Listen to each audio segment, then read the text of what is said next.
Today, the 6th of July 2023, the Earth is at its furthest point from the Sun. And you would expect everywhere to be really cold, right? But that is not the case. In fact, it is really hot in the northern hemisphere, about 40 degrees Celsius in India. Let us understand why this happens with the help of a diagram and an experiment. Look at this picture.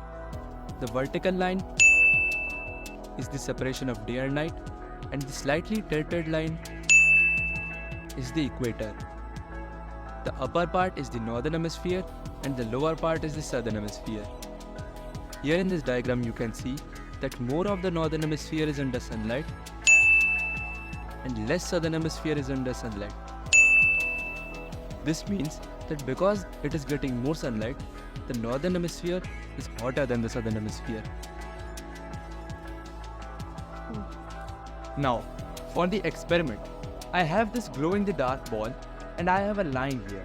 This line represents the equator and I will tilt this ball a little bit to show the tilt of the axis of the Earth. Now you can see that more of the northern hemisphere is exposed to the light here and less of the southern hemisphere is exposed to the light. Now we will wait for a moment for this ball to charge up and then we will turn off the light and see which part of the ball is brighter. The ball is done charging up. Let's see which part is brighter. Here you can see that the upper half is brighter than the lower half, and this proves that the northern hemisphere gets more sunlight than the southern hemisphere.